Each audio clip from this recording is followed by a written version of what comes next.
మోంతా తుఫాన్ ప్రభావిత ప్రాంతంలో ఏపీ సీఎం చంద్రబాబు పర్యటిస్తున్నారు. కోనసీమ జిల్లా ఓడలరేవులో సీఎం చంద్రబాబు పర్యటించారు. తుఫాను బాధితులను కూడా ఆయన పరామర్శించారు. పునరావాస కేంద్రాల్లో బాధితులతో కూడా ఆయన మాట్లాడారు.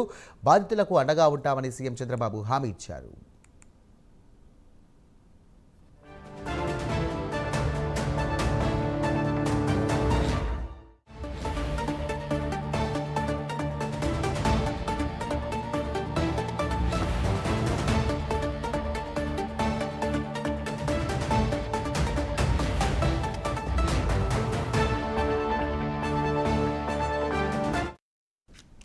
ఇక బాధితులకు నిత్యావసరాలు 3,000 రూపాయల పరిహారం అందించారు సీఎం చంద్రబాబు. మత్స్యకారుల కుటుంబాలకు 50 కిలోల బియ్యం అందజేశారు. హెలికాప్టర్లో ఏరియల్ వ్యూ ద్వారా ఆయా ప్రాంతాలను కూడా ఆయన పరిశీలించారు. బాపట్ల, పల్నాడు, కృష్ణా, ఏలూరు, కోనసీమ జిల్లాల్లో ముంపునకు గురైనటువంటి ప్రాంతాలను కూడా సీఎం చంద్రబాబు పరిశీలించారు.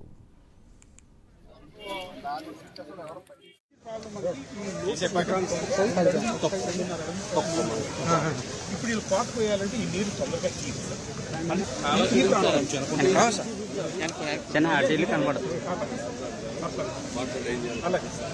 వరికి ఆల్టర్నేటివ్ గా కూడా మత్స్య సంపద స్కూల్ పోవాలని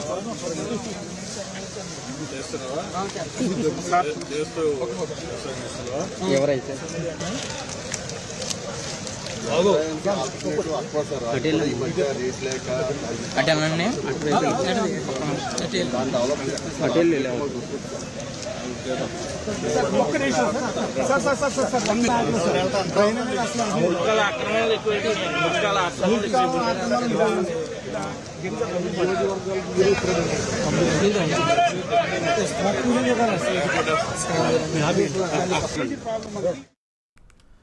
మోంతా తుఫాన్ ప్రభావిత ప్రాంతంలో ఏపీ సీఎం చంద్రబాబు పర్యటిస్తున్నారు. కోనసీమ జిల్లా ఓడలరేవులో ఇక సీఎం చంద్రబాబు పర్యటిస్తున్నారు. తుఫాన్ బాధితులను కూడా ఆయన పరామర్శించారు. పునరావాస కేంద్రంలో బాధితులతో కూడా మాట్లాడారు.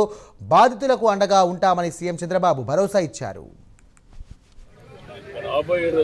దీనివల్ల 5 రోజుల నుంచి అన్ని ప్రివెంటివ్ మెజర్స్ అని తీసుకున్నాం. ఎప్పటికప్పుడు ప్రిపేర్నెస్ కూడా తయారు చేసి సమర్థవంతంగా దీన్ని హ్యాండిల్ చేసే పరిస్థితికి వచ్చాం. అయితే ఎక్కడైతే ఇక్కడ క్రాస్ అయింది, ఇక్కడ మాత్రం చాలా తీవ్రంగా గాలులు రావడం ఎన్ని వచ్చాయి. వర్షాలన్నీ ప్రకాశం జిల్లాలో, నెల్లూరు జిల్లాలో అక్కడ ఎక్కువ పడ్డాయి. ఏదేమైనా దీనివల్ల విపరీతమైన డ్యామేజ్ జరిగింది. రాష్ట్రానికి ఒక పెను విపత్తిది. అలాంటిది కొంతవరకు మనం కాపాడుకోగలిగాం. ఇంకా నేను భయపడింది ఇక్కడ గాని అప్పుడు వచ్చినట్టు హరికేన్ లాంటిది వస్తే ఎన్ని లక్షల కొబ్బరి చెట్లు పోతాయో అర్థం కాదు. అవన్నీ మనం సవిచూచాం.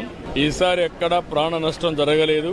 నేను ఒకటే ఆదేశాలు ఇచ్చాను, ఒక్క వ్యక్తి కూడా చనిపోకుండా, ప్రాణ నష్టం లేకుండా కాపాడాలని చెప్పి స్పష్టమైన ఆదేశాలు ఇచ్చాం. అదే సమయంలో ఆస్తి నష్టాన్ని కూడా నివారించమని చెప్పాం. చాలా వరకు అది సాధించగలిగాం. అదే మరి దగ్గర ఒక 2,200 క్యాంపులు పెట్టాం. ఇవన్నీ పెట్టి దగ్గర ఒక 1,80,000 మందిని ఆ క్యాంపులకు కూడా తీసుకొచ్చి అక్కడంతా కూడా వాళ్ళకి అన్ని ఏర్పాట్లు చేశాం. ఏవైతే ముందు ప్రిపేర్నెస్ వల్ల చాలా వరకు జటిలమైన సమస్యని చాలా సమర్థవంతంగా ఎదుర్కొన్నాం. నిన్న అందుకని